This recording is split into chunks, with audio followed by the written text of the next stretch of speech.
Hello, good day sa buong mundo at magandang umaga dyan sa Pilipinas. Shout out sa buong mundo. Shout out sa Luzon, Visayas, Mindanao, Philippines.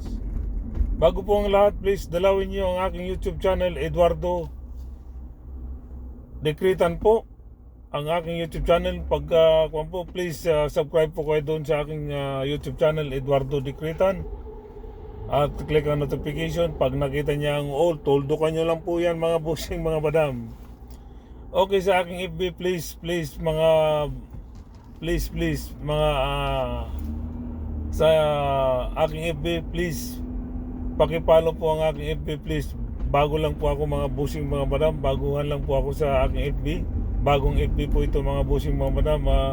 Please, especially sa mga kapwa ko loyalist, kapwa ko solid PBBM, kapwa ko PBBM supporter, please dalawin nyo po, pakipollow po ang aking FB po mga bossing, mga madam. Okay, pag-usapan natin tong rally ng mga DD-list, mga bossing, mga madam, kasi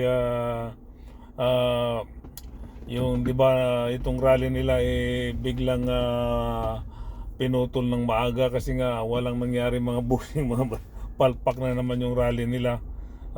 Palpak yung kanilang rally.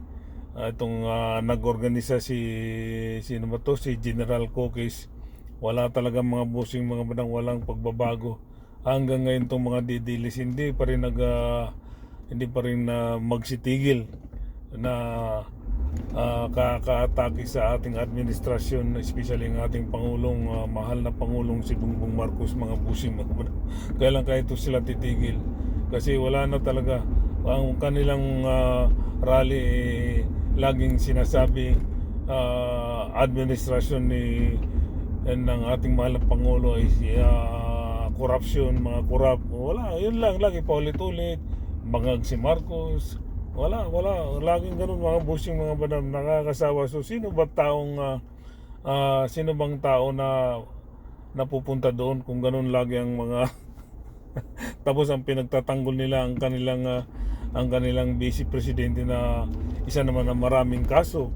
Oh, 'di ba? Kahit sinong tao walang attend diyan kasi alam nila yung vice presidente maraming kinakaharap na kaso 'Di ba mga bossing, mga madam? Paano sinong susuporta diyan sa ganyang klaseng vice presidente na lalo na naharap sa impeachments? 'Di ba mga bossing, mga madam? Wala talagang susuporta diyan sa mga rally nila. 'Di ba? O na ngayon yung sino ba to, si Attorney Elong Ranger na si Respacio ba, I don't know sino ang attorney na yan, ng vice mayor sa Isabela, kung saan mang lugar sa Isabela. O di ba inamin niya na nasusuko na sila dahil hindi na nila kaya ang parang hindi na nila kaya yung administrasyon, talo sila. Administrasyon ni Marcos, di ba? Napanood lang ko sa rally nila, parang inamin talaga na hindi nila, talo na sila. So ayun naman pala, talo na pala kayo, bakit patuloy pa kayo nagrarally dyan? Attorney Respacio, Elong Ranger, di ba?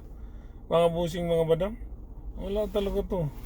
Walang mangyayari sa inyo kundi tumahimik kayo at suportahan natin ang ating administrasyong Marcos, kasi 2 taon na lang. Napakaganda ng administrasyong Marcos. Siya lang ang bumango ang pangalan ng Pilipinas natin dahil sa kanya. Patuloy niyang inaangat ang Pilipinas.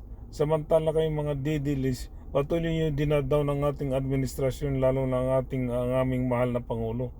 'Di ba? Wala na kayong wala na nga kayong silbi sa Pilipinas. Wala na kayo may ambag kundi puro pang-atake dyan sa administrasyong Marcos, sa aming mahal na Pangulo. Wala na ibang pang-atake, bangag, magnanakaw. Di ba? Wala. Kaya tumigil na kayo sa kakarali ninyo, please. Walang mangyayari sa inyo. Kawawa lang kayo. Nagsasayang lang kayo dyan ng pagod. Nagsasayang kayo ng mga binabayaran yung mga tao dyan, ng mga bayarang tao, di ba? Sayang lang yung pera ninyo, di ba mga bossing? Ang asikasuhin nyo yung nasa Davao. bumaha doon sa Davao. Hindi naman lingid siguro sa inyo sa social media. Sa social media, grabing balita sa Davao, bumaha, ulan lang yun ha. Hindi pa nga dumalaw doon si Inday yung bagyong Inday lalo na kung dumalaw doon si bagyong Inday, baka lalong hindi na makita yung bahay, baka siraan yung mga bahay dahil ulan pa nga lang yun, baha na Hanapin niyo yung pera ni Pulong kung saan niya dinala yung 51 million sa 51 million na para sa flood control. Yun ang hanapin yung mga didilis. Huwag yung inahanap nyo kay mahal pa na Pangulo yung mga pera ng bayan. Yung hanapin nyo, nandun talaga, patunay talaga na nandun yung 51 million na wala namang nagawang project na flood control sa Davao, kaya binabaha yung Davao. Di ba mga busing mga madam? Yun ang hanapin ninyo. wala kayo sa hulog Puro kayo wala kayo sa hulog. Palpak lang yung mga ginagawa nyo. Kaya hindi nyo maiupo si Inday Sara ninyo bilang presidente kasi ang daming kaso, nahaharap siya sa mga problema na corruption, paano siya yumaman na bilyones. Hindi simpleng tao si Inday Sara, mga didilis. Sinasabi niyo simpleng tao, hindi simpleng tao yan. Bilyonaryo yan, baka hindi bilyonaryo, trilyonaryo yan. Trilyon na siya. Ganong kalupit. Pero ganong kalupit yan mga Duterte, daming pera yan. Kaya tumigil kayo mga didilis kasi wala nang mangyari sa inyo kundi masisiraan lang kayo ng ulo. Hindi nyo kayang pabagsakin ng aming mahal na Pangulo dahil yan ay sagrado. Inupo dyan siya ng Diyos ang aming mahal na Pangulo at may blessing sa kanya nang galing sa taas.